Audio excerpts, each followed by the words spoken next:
Welcome to the Business Scholarship Podcast.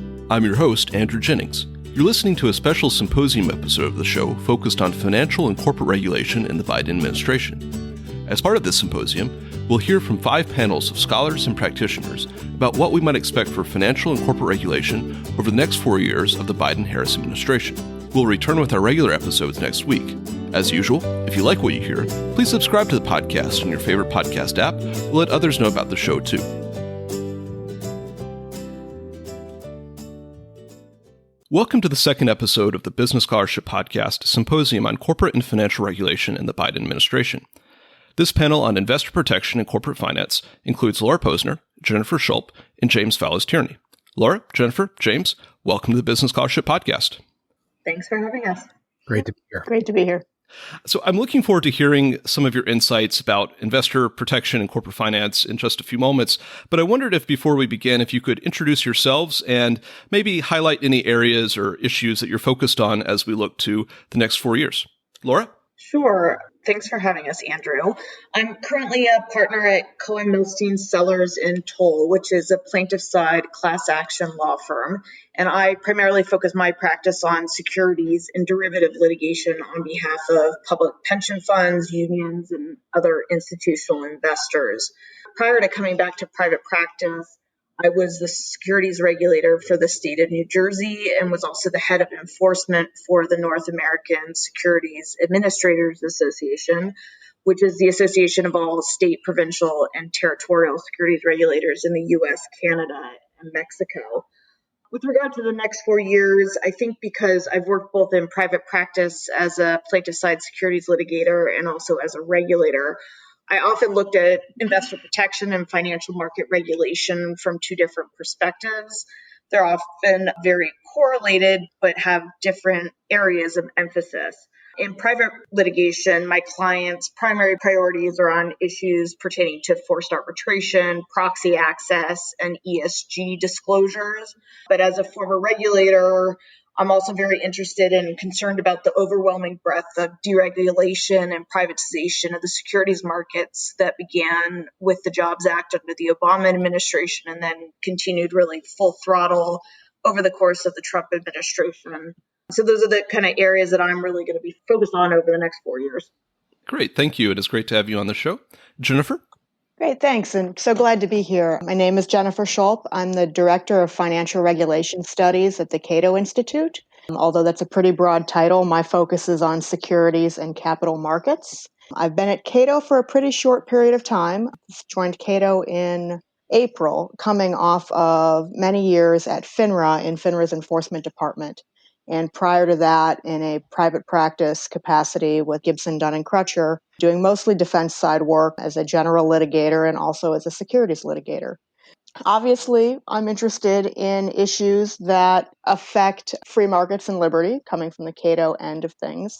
But there are a couple of particular things that I'm going to be interested in focusing on and looking at over the next 4 years as the Biden administration works through the SEC. One of those, I think, should be no surprise to anyone, is the large topic of ESG, which is an incredibly broad topic and has implications for the very fundamentals of our system of public company disclosure in this country, touching on basically every corner of securities regulation and beyond. So I'm going to be very focused on the issues and hoping that we have a rational and nuanced discussion about the proper role that ESG disclosures, corporate purpose, materiality, risk disclosures, kind of the broad picture all play into our regulation of financial markets and securities.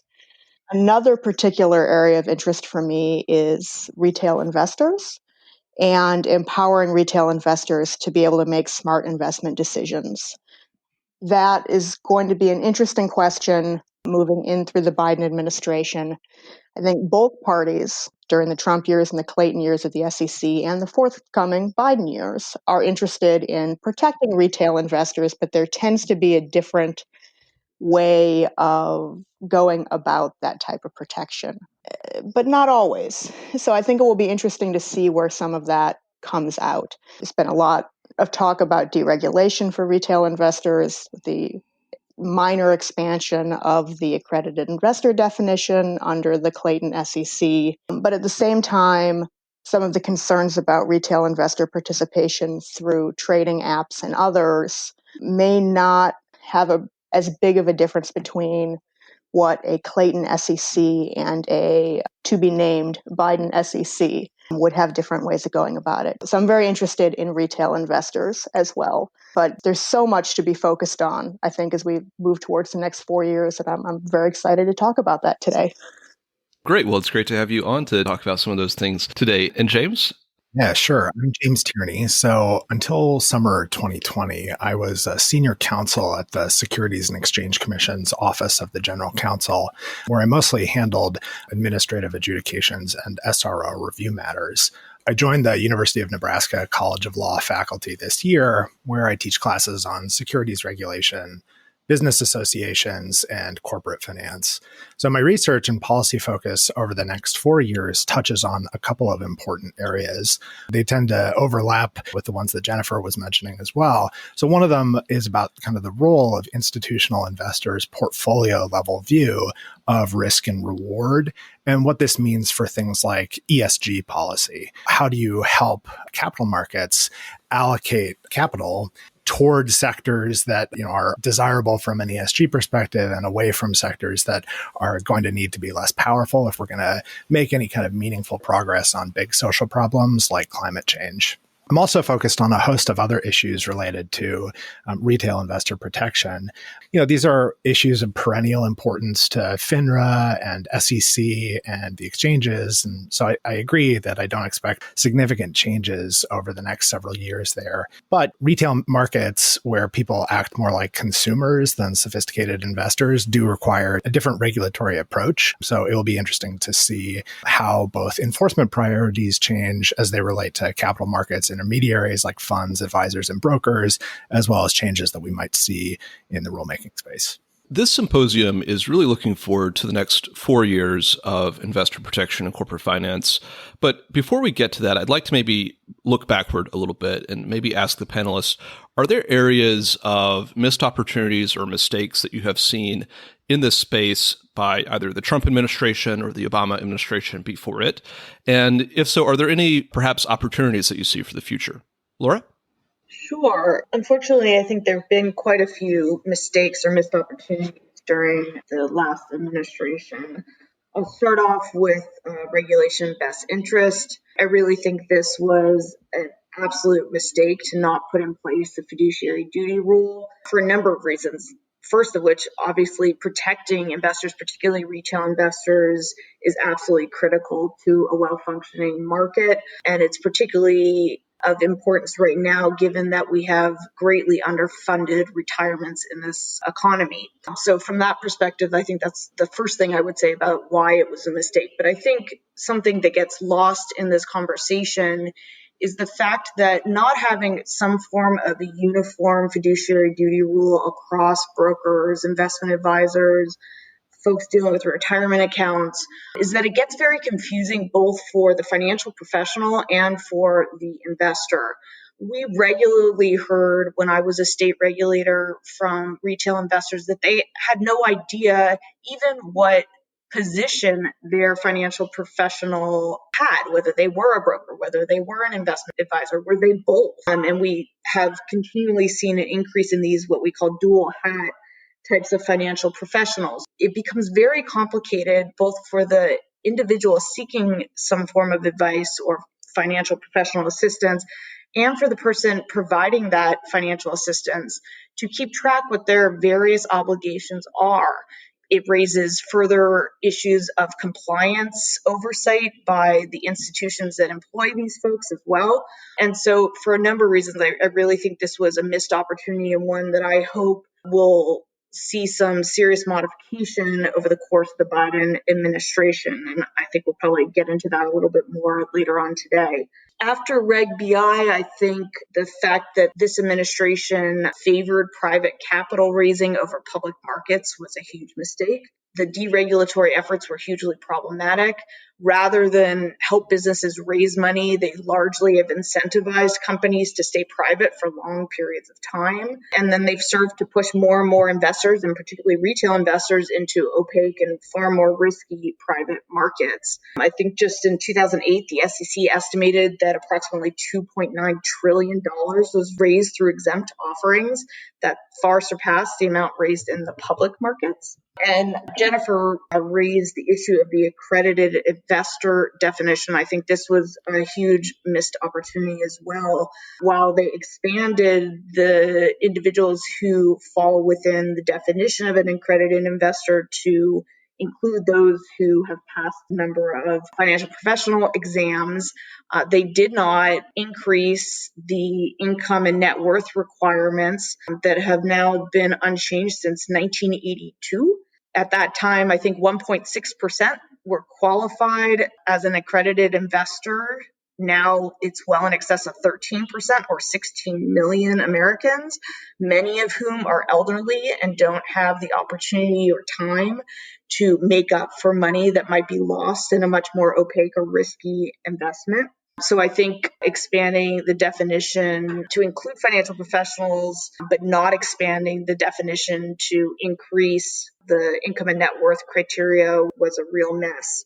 Along similar lines, we have a bunch of other exemptions that have either been proposed and are pending, or have gone into effect that have had the same result, pushing more people into private markets and away from the public markets, all under the, guise of capital formation and supposedly increasing the opportunities for retail investors to take part in these types of companies without really any consideration, as far as I can tell, of the ramifications of what that means, the economics of it, whether it's necessary, if there isn't sufficient opportunity for retail investors in particular to invest in companies that are public and provide actual true disclosures. So as a general matter, this whole area of deregulation and pushing of private exempt offerings has really been, I think, a huge mistake by this administration. Similarly, I think the proxy rules changes were real mistakes. The SEC has made it significantly more difficult for investors, and particularly retail investors, to propose new rules or changes or to renew proposals over time. It impedes the voice of shareholders, bringing to the attention of companies things that they need to pay attention to. And research has time and time again shown that shareholder proposals can generate positive long-term returns for companies, and that limiting the ability of shareholders to submit proposals is quite harmful to companies. And we're seeing over time that shareholder proposals are gaining significant more support. The percentage of shareholders voting in support of proxy proposals has increased dramatically, and putting in place these types of rule changes will likely serve to stifle campaigns that have been building momentum over a number of years. I think this rule proposal was a solution looking for a problem. The number of shareholder proposals is very modest. It accounts for less than 2% of voting items at U.S. shareholder meetings. And on average, only 13% of Russell 3000 companies even receive a shareholder proposal in a given year. And these proposals have played a major role in making valuable changes in corporate governance policies, in corporate reporting, and practices on environmental and social matters. They include board and committee independence rules, independent board leadership, shareholder rights, including majority vote standard in elections of directors, board diversity, accounting for stock options, a whole host of things that have not only been good for shareholder value, but good for corporate governance and good corporate citizenship. So those are the areas where I think there's been real mistakes by this administration. In terms of opportunities, a lot of what I think are opportunities are things to fix what I thought were mistakes in the Trump administration. So with regard to Reg BI, while it may not be feasible to entirely change Reg BI and transform it into a fiduciary duty rule, although I do hope that is something that is considered. There are changes that can be made to give Reg BI some more teeth. First, from an enforcement perspective, actually bringing cases to enforce the law. From an examination perspective, ensuring that these regs are being followed. And then from a regulatory guidance perspective, someone could actually define what best interest means, because the rule certainly doesn't do that now. And it could be defined in a way that makes it much more in accordance with a fiduciary duty obligation. I think that's something that this administration will be focused on. It's something that was part of the Democratic platform this year, and I would expect to see something along those lines. With regard to ESG and climate risk factors, I think there is uniform desire by the institutional investor community for these types of factors to be set forth in public disclosures. You saw the SEC's Investor Advisory Committee recommending that public companies issue more thorough disclosures explaining their ESG commitments and citing that asset managers consider ESG policies important to their investment strategy. And certainly the Biden administration has put climate and racial justice, two of its top 4 priorities. And this seems like a very opportune place for them to put forth some sort of new disclosure requirements, hopefully uniform ones that will make some real difference in the governance of companies and the ability of companies to withstand these really systemic market changing issues. I'd like to see the SEC actually go back and increase the net worth and income levels in the accredited investor definition. Something we haven't talked about, but I think I'd like to see the SEC work on, and I think might be on the table, is the issue of dual class shares. We are seeing more and more companies, when they go public, giving their founders 10 to 1, 20 to 1 voting rights that do not ever sunset, often go on in perpetuity for kids and grandkids. And this issue has been raised by a number of folks associated with the SEC. Former Commissioner Jackson did a lot of work on dual class shares, calling it a form of corporate royalty, and calling for some form of sunset clause after a certain number of years on these dual class shares. We saw SEC investor advocate Rick Fleming urging the agency to rein in dual class shares, calling it a festering wound on public markets. So I'd like to see and hope that we will see some changes in this area, likely some sort of compromise where it's a sunset provision at some point in time. Something that has been out there both at the congressional level and at the SEC, and actually made the rounds today in a number of news articles based on recent study by Professor Mitz from Columbia, is the use of 10b5-1 plans, which were supposed to be put in place to prevent insiders from selling on inside information. There's a lot of evidence out there now that they are being used to insider sell on private information, whether that's in the case of the scholarship that came out today, where these plans are being put in place with trigger amounts, so that when new information, positive information comes out that causes the stock price to jump, that these officers are able to take advantage of that. So I'd like to see some more work done in that area and potentially some modifications to the rules. And then finally, there's currently a pending yet another exemption for private placement finders. To the extent that that does not go into effect prior to this administration ending, that's certainly something that I think should not go into effect. Finders in general are known to be prone to abuse. It's a major issue that state securities regulators see day in and day out. The controls in the current proposed rule do not in any way ensure that finders only solicit sophisticated investors. I think they're far too vague to enforce and that they cannot be monitored for compliance. So those are the areas that I'd like to see the SEC take some steps to rectify the either missed opportunities or the mistakes of the Trump administration. Okay, thank you. Jennifer?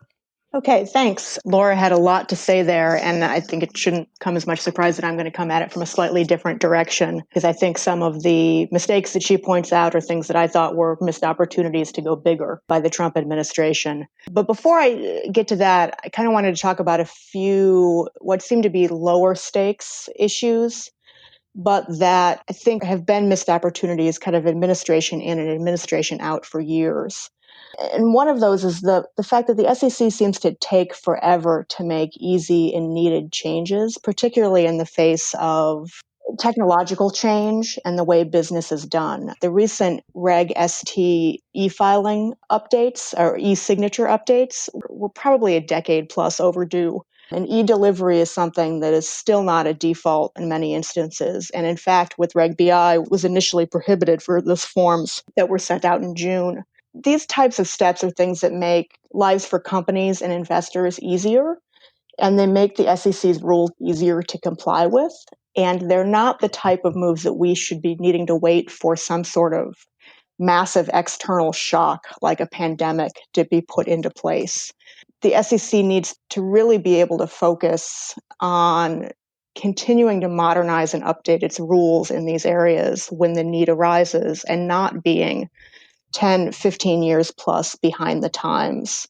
And I'll say that as well, a missed opportunity, and one that I hope that will become an opportunity for the future, is particularly seeing as how the SEC has now elevated its Office of Innovation. The hesitancy to speak in the crypto space and to provide guidance on that innovative front is just another place where the SEC has been slow to make changes that support innovation and can have the tendency to make our markets lag behind other places that are willing to support innovation. Crypto is a big space there, but even looking forward, the SEC has been slow on the regulatory front to make changes that help financial services institutions take advantage of blockchain or cloud storage, or even the simple question of how to regulate texting with customers. Some of that falls on FINRA's lap as well. But I think there's been kind of a continual history of missed opportunities, and I hope that an SEC over the next 4 years is willing to act a little bit more quickly in these spaces. Turning, I think, a little bit to some of the higher stakes issues that Laura was talking about, private markets, accredited investors. There, I think, rather than mistakes, I think that those were missed opportunities by the Trump administration to think bigger. On the accredited investor definition, I think even those that do not support expanding the definition or doing away with it entirely view wealth as a poor proxy for sophistication of investors to determine whether or not those investors should be investing in more difficult to understand investments. And raising the wealth threshold there simply potentially decreases the number of people that are able to make those investments. But again, without really answering the question of whether or not they're sophisticated enough to understand the investment that they are investing in. So for me, that was a missed opportunity rather than a risk or a mistake.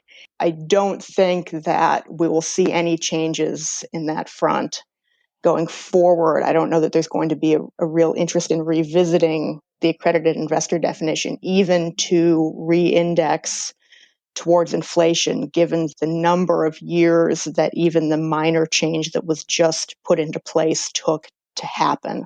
On the private market reform and the exemption question, I think for me, again, a missed opportunity. I'm obviously coming at this from a deregulatory perspective.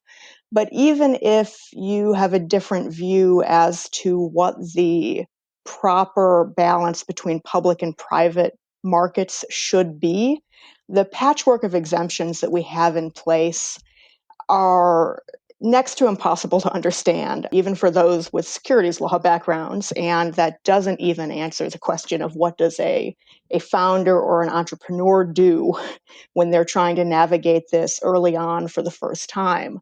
But they cause real frictions in the process that are externalities not related to the importance of whether or not a company should be public or private. I would have hoped to have a bigger rethinking than just some tinkering around the edges as to try to get the patchwork to seal a little bit tighter, to kind of tighten up the stitching, so to speak. I would have liked to have seen a broader rethink of the exemptions and the entire front on that. Reg BI is an interesting question for me because I think one of the worst things about Reg BI is its name, because I think, as Laura pointed out, that it doesn't really have a clear definition as to what best interest means. And it can tend to lull an investor who doesn't know better into thinking that best interest is a fiduciary standard. And I think that's a problem. I think that, again, Laura points out a very valid concern, and one that I saw often as an FINRA enforcement attorney, that the lack of a uniform standard really does confuse investors, and they don't understand what hat their financial service professional is wearing when they're giving advice to them. I'm a little bit more agnostic as to what that standard should be. My biggest concern there is with maintaining investor options for being able to purchase securities. I think it's very difficult to have a uniform fiduciary standard and maintain a commission business. And the commission business can keep costs down for investors who have certain types of needs. I don't know if that means that I'm saying that Reg BI was a missed opportunity or a mistake, but I do think that we're likely to hear a lot more about it. And I think it is something that the Biden administration is going to take up. And I think it is something that, whether the Biden administration makes changes or has guidance that I agree with or disagree with, some actual firm guidance in the Reg BI space as firms and investors try to figure it out is probably going to be useful. There's a lot to say about what can be happening in the future, and I think we're going to be talking a little bit more about that later too. So that I'll leave it at that. James? Yeah, thanks. So, I agree with Jennifer that there are some low-hanging fruit that the SEC has historically missed opportunities in trying to make things easier. Things like e-filing are a real problem, not only on the issuer regulated entity side, but they also hamper the agency and its staff from getting their jobs done as easily. So, for me, a missed opportunity has been to modernize the administrative enforcement proceedings filing system, which has been, a decade in the making and still no progress on it, in order to make things easier and open up some transparency on what's going on within the agency, adjudication docket. I also think that some of the Trump administration's more overlooked efforts in the area of investor protection and corporate finance have been some of the most odious. One of the biggest shifts in the last couple decades has been the rise of big institutional investors that hold diversified market portfolios. And these funds and their beneficial owners look at risk and reward at the portfolio level rather than the company level. And I think Bloomberg columnist Matt Levine gave the best illustration when he said that investors could reasonably demand that the drug company Pfizer distribute free COVID-19 vaccines if their portfolio level gains would, quote, more than make up for bankrupting Pfizer. So that creates conflicts of interest between investors based on whether or not they're diversified. The securities laws haven't really kept up with those changes. And in many ways, what we saw with the Trump administration is trying to impede them. So, this administration has impeded giving institutional investors tools to allocate capital or vote proxies in ways that serve, their kind of portfolio level interests, but might harm the interests of concentrated shareholders like CEOs who are compensated with different kinds of equity exposure. The biggest area in which that has implications for us is ESG investing, which is popular with investors who find it profitable or who might be willing to forego or accept lower profits to pursue secondary goals. While investors are clamoring for greater disclosure of ESG information, you'll note that it was conspicuously missing from the SEC's efforts to modernize Regulation SK earlier this year. The Department of Labor has proposed some other rules in this space that seem to be designed to prevent institutional investors from allocating capital away from ESG disfavored industries. So that includes a proposal to limit 401k plan sponsors from considering ESG in selecting investment options and limiting pension funds in voting ESG related proxies against managers' recommendations. There are other kinds of regulatory efforts like rulemaking about shareholder proposals and proxy advice that Laura was talking about that I think are also meant to keep power out of the hands of the big diversified institutional investors. That's an important opportunity moving forward because institutional investors' portfolio level view of risk on things like climate change and COVID is kind of like the rest of society's, much more so than, the CEO of a fossil fuel company. So if as a society we're going to make any headway on things like climate policy, I think a necessary opening will be to let capital markets allocate away from some of those ESG disfavored sectors. Really briefly, and completely separately, this is a pet issue of mine, but I think another missed opportunity is that or maybe a mistake, is that the SEC has lost its religion on one of the major elements of the securities self-regulation concept. And this is the idea that SEC has a role in carefully scrutinizing the SRO's exercise of power to set competition policy within the capital markets. FINRA and the exchanges get special dispensation under the Exchange Act, as well as antitrust immunity to do things that are very anti-competitive in their own industries. That antitrust immunity is based on the notion that they're overseen by the SEC, which in looking at SRO rules beforehand, as well as at their actions afterward, is supposed to consider the effect of SRO action on competition. But the SEC rarely does so in any meaningful way. And just as we saw meaningful changes during the Trump administration toward a more principles-based corporate disclosure paradigm, I think there's an opportunity for the future in approaching securities regulation through a more robust competition policy angle, which might also improve some of the perennial complaints and concerns about the role that the self-regulators play in securities markets. So thank you, and thank you all for that. We are recording this panel discussion on December 7th, 2020. So at this point, we don't know who the next chair of the SEC will be. We don't know quite exactly what the composition of Congress is going to look like. But I wondered if, with those limitations in mind, if you might be able to offer a little bit of a prediction on where you see investor protection, corporate finance regulation heading in the next 4 years. And if you were advising the next SEC chair or the next Congress, what might you suggest that they do in this space? Or where should they be putting their focus? Laura? So I think for the next administration and for Congress and whomever becomes the chair of the SEC, there's going to be a real focus on recovering the economy after the pandemic. And I think part of what is necessary to do that is to renew confidence in the markets and renew confidence in the ability of investors, and particularly retail investors, to grow their retirement assets.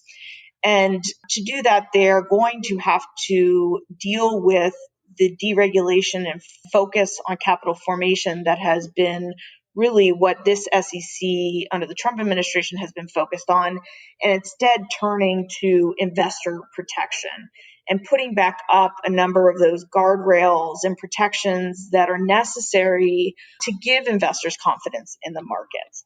So I think that'll be a real focus, and how they do that, I think, is going to be in a number of different ways.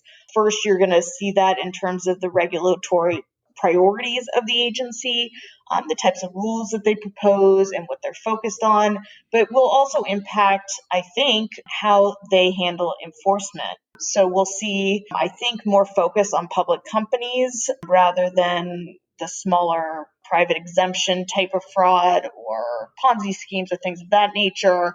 We'll hopefully see a renewed focus again on accounting fraud, this has been, I guess, a real pet peeve of mine, and this is not unique to this administration, but we have seen very little oversight of the accounting industry post Sarbanes-Oxley. While certainly the number of restatements has come down, amount of accounting fraud has not. And you're seeing a real lack of interest or wherewithal to bring claims against accounting firms, although certainly not uniform. I have a case right now against KPMG rising out of a large fraud against Miller Energy. And there the SEC took probably the most significant action I've ever seen an SEC take against an accounting firm. But that was largely a holdover from the Obama administration.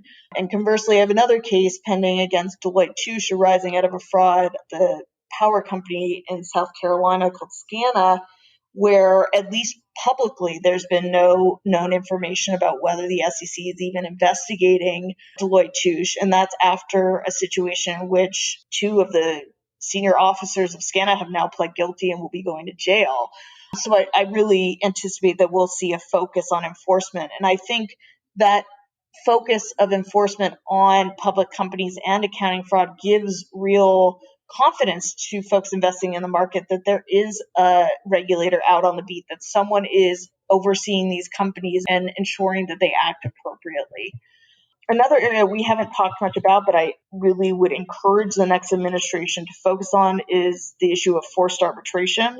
We've seen the proliferation of forced arbitration in basically every aspect of our lives, from our cell phone contracts to the TVs we buy to our employment agreements.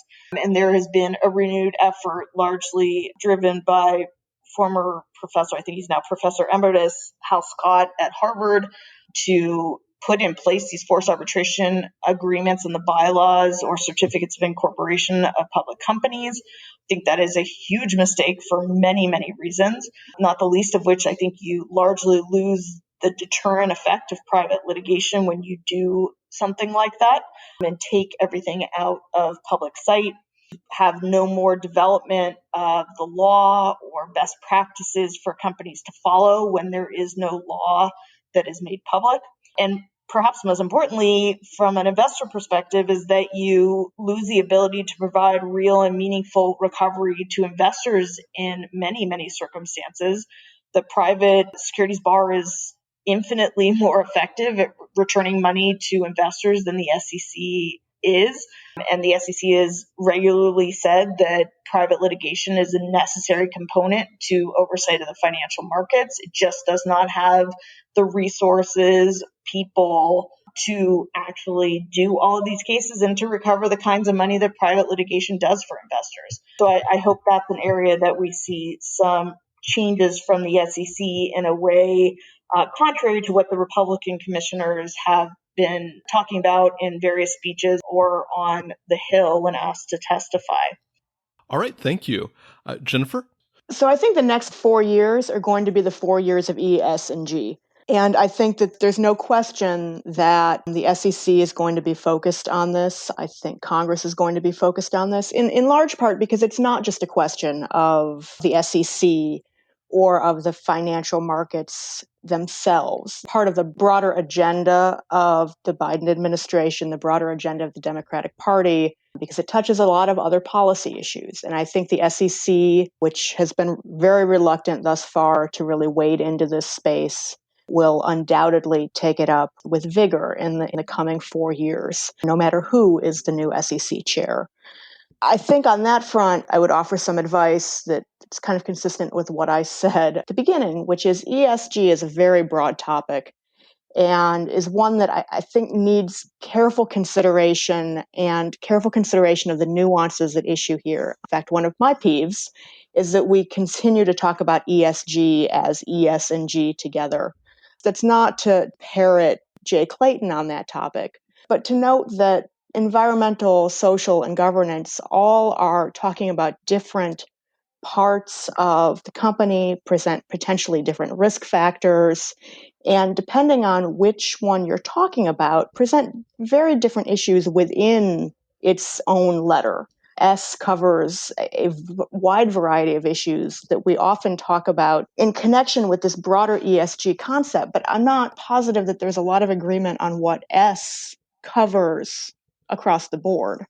So I would counsel taking the time to get this stuff right. I mean, what we're talking about here are potential changes in how we view our disclosure regime, whether we should be looking towards principles-based risk disclosure versus a more rules-based risk disclosure. These are fundamental questions as to how the securities laws are going to operate going forward, not simply a question of should a company be disclosing material environmental risks. There's also questions here as to systemic risk versus company-specific risks, whether or not the SEC is the right place to be talking about some of those systemic risks at all. So my advice there is just make sure that what we are doing is focused on the individual issues at hand and that we're being precise when we're thinking through them going forward. As a corollary to that, I think that the SEC needs to keep its mission in mind and staying out of environmental or social policymaking. Disclosures that are pure factual disclosures or pure risk disclosures are very different from disclosures that are seeking to move environmental or social policy through the SEC. Its mission is investor protection, capital formation, and market integrity. That is not a mission that is well served by trying to decrease carbon emissions. There are other agencies that handle that, and Congress has its hand there as well. I think we will have the 4 years of ESG, which perhaps might lead to 4 years after that of ESG, because it's such a large topic. But I know there's going to be a large focus there. I think Laura is absolutely right that there's going to be much more of a focus on what the Democrats are going to refer to as investor protection and the types of moves that a Democratic Congress or a Democratic SEC would take as investor protection. I think she's absolutely right there. Again, I would caution the next SEC to not rush to undo a lot of what has already been done immediately. I think Commissioner Allison Herron-Lee and Commissioner Crenshaw, but specifically Commissioner Lee, have been very vocal throughout the new changes to the private market exemptions that we simply don't have data to understand what those changes were going to mean. And I think that concern should continue to be a concern and counsel against just automatically undoing what was done as well. I think that this is a good time for the SEC to learn more about how the private markets operate and to use that data to formulate regulations looking forward as to how to move more of that money to the public markets. But it's just as hard to make that move to the public markets without the data on the private markets as they were contending that it was going to be to understand the private markets when you're changing the private markets. I think that's a longer term project, and they should focus some time now on understanding and gathering data about the operation of the private markets. I think Reg BI falls a little bit into the same category. I said before that additional guidance is probably useful. I don't think that given how long it took us to get to Reg BI, there's going to be a lot of stomach for scrapping it and starting over again, especially as it would kind of leave a hole in its place. But I think it's useful to understand how Reg BI is operating, how investors are understanding it, how representatives are putting it into place as part of that, giving out further guidance on the Reg BI front. I think it makes sense to see how it's operating and whether there are any tweaks that we can make to the framework to make it operate better before consideration of just scrapping the whole thing and starting over again. A minor point, not so minor, but I think the Trump administration was a little bit better about this, but I think it's something that should remain on both Congress and the SEC's mind going forward, is kind of avoiding a regulatory duplication and trying to keep the SEC focused in the SEC's space. So, we haven't talked at all about this today, but an area where it's come up quite a bit in the past is in the area of anti-money laundering enforcement, where there are an awful lot of agencies tasked with enforcing the Bank Secrecy Act and rules and regulations that go along with that.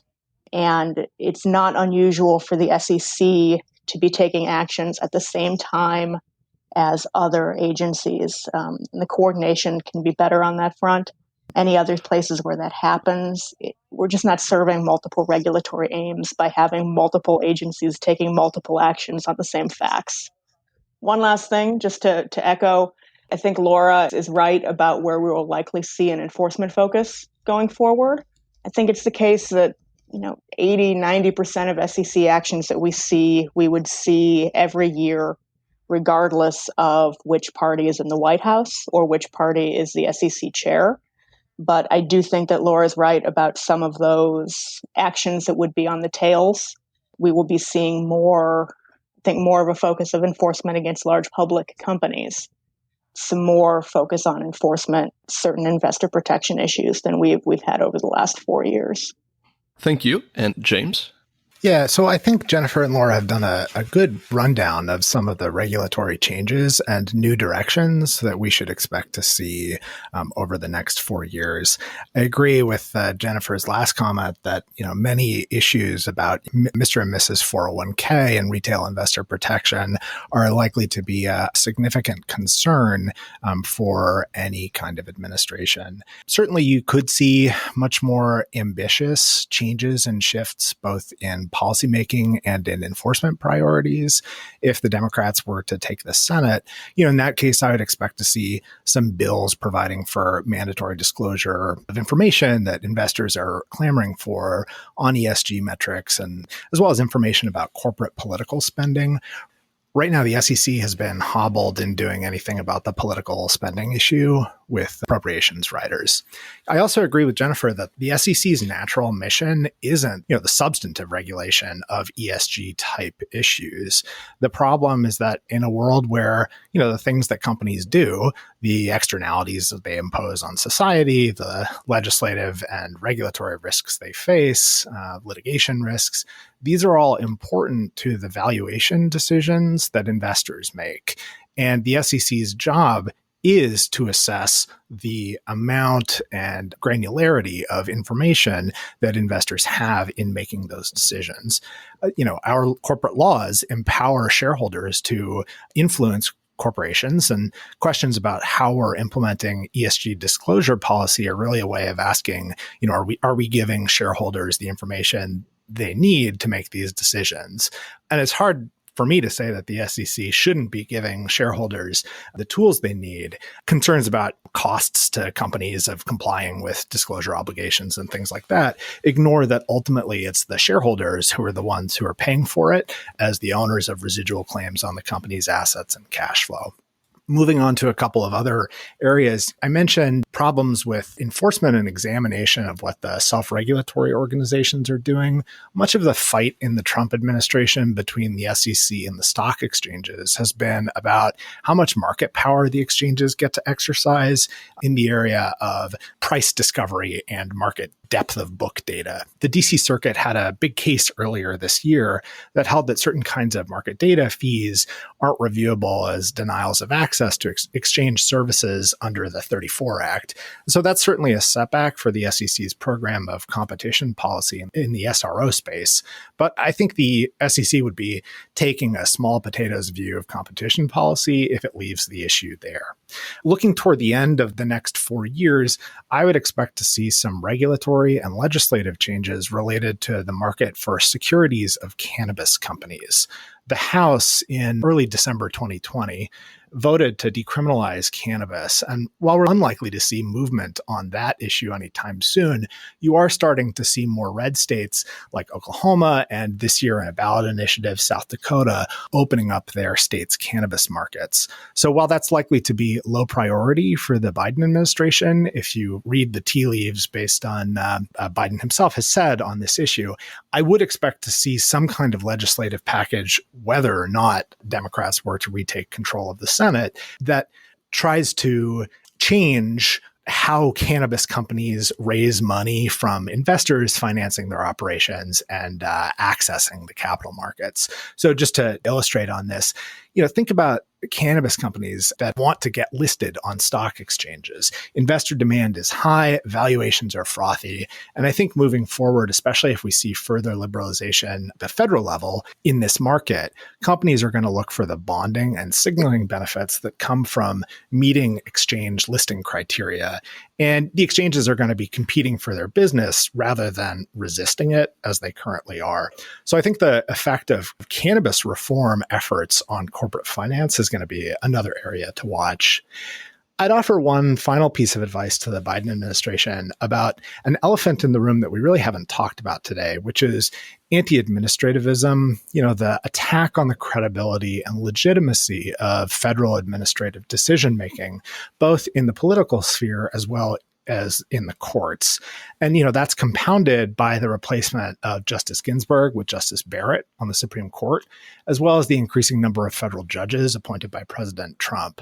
That is certain to be a headwind against whatever efforts the Biden administration pursues in the areas of investor protection and corporate finance. On that issue, the advice I'd offer regulators is not to be cowed by this particular kind of litigation risk. The financial sector regulation is popular and it's necessary to promote investors' confidence that they're going to get a fair shake in the market. I think Democrats sometimes get a reputation for coming to the negotiating table waving the white flag already. In my view, it's a virtue to be bold and aggressive in pursuing policy and have your agency action get overturned than to start out having compromised already and still have it get overturned. That's all the more important if you're going to set the stage for further financial sector reform in the future.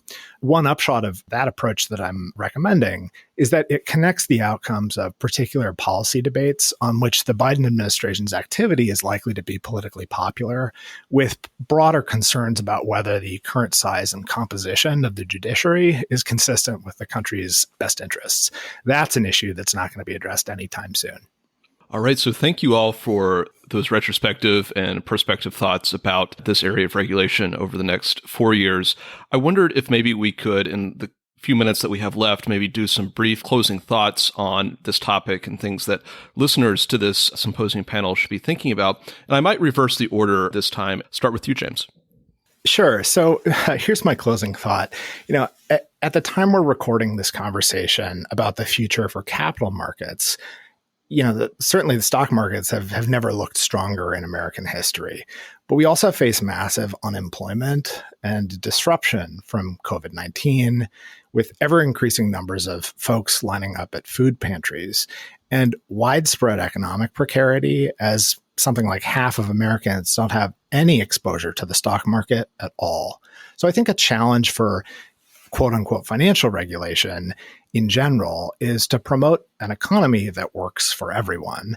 And while capital formation and investor protection are a critically important part of that, and for all of the reasons that all of the panelists today have discussed, we can't lose sight of that broader picture of why we worry about the strength of the economy in the first place. All right, thank you. Jennifer? So my closing thought is somewhat along those same lines. I mean, as we move into the next administration, we are going to be continuing to work on this economic recovery. And there are a lot of open questions about how the financial markets should operate. There's a lot of questions that have been raised for the past 4 years that are now going to be tackled by a new administration, including on ESG issues. I think it's important that we focus on ensuring that changes that are made or changes that are chosen not to be made don't hinder businesses, be that a large business or be that an individual who is working on their startup and trying to build a business from the ground up, that these changes don't hinder their ability to participate in the economy and to build jobs for themselves and their communities. Simultaneous with making sure that investors are getting the information that they need to be able to make wise investment decisions for themselves and help those entrepreneurs grow their businesses that way, kind of the hand in hand here, that we're looking forward to more economic growth without a drag from overregulation. Thank you. And Laura, last word. Yeah, so I want to reiterate a little bit of what James said. I think it's a really important part of the conversation that often gets lost. Part of what the SEC should be doing is not only protecting investors who are currently in the market or considering investing in the market, but making sure that there is a mechanism for those individuals who are not in the market to feel confident in getting involved and investing money when they can. And in order to do that, we need to make sure that we have sufficient guardrails up in place to protect them. And we're not throwing them into a situation in which they can invest in risky and opaque markets without sufficient information. So I think that's a really important point. I also want to address what Jennifer just said. It sounded to me a lot like the conversations that led up to the Jobs Act during the financial crisis. And I think that's a real mistake. I think it's a misnomer to think that putting in place proper and appropriate investor protection somehow hinders the ability of businesses to raise jobs or rebuild the economy. I think they go hand in hand. And when we don't put in place the appropriate safeguards, you have a situation where in very short cycles, economic collapses can occur again. And obviously, the pandemic that we're living through now is not an economic collapse caused by the industry itself. It's obviously dealing with a virus that we have very little control over. But it is, I think, laying bare a number of the areas in which we have taken off protections that could potentially have better ensured that we have a strong economy coming out of the pandemic and helping us to rebuild the economy as we move forward. So I think it's very concerning to me when I hear things like we need to be careful about the investor protection types of steps we take, or we should wait and to make changes until we have data, when largely this administration has acted, as far as I can tell, at least in the private exemption space, without any data. That's been one of the biggest criticisms by all of the Democratic commissioners during this administration, is that you're acting without any evidence of problems. But we're now hearing kind of echoes of that we shouldn't make changes until we have data to support it. I don't think that's how the market should work. I think until there's evidence of a problem, there shouldn't be solutions made to fix a problem that doesn't exist. And I would encourage this administration to think more holistically about how best to recover from the pandemic in a way that ensures the long-term stability and safety of our markets and builds confidence in the U.S. markets moving forward. This has been the Business Scholarship Podcast Symposium on Corporate and Financial Regulation in the Biden administration's panel on investor protection and corporate finance. Our panelists have included Laura Posner, Jennifer Schulp, and James Fallis-Tierney. Laura, Jennifer, James, thank you for joining the Business Scholarship Podcast and the Symposium on Corporate and Financial Regulation in the Biden administration. Thanks for having us. It's been a lot of fun. Thanks. Great to be here. Thanks.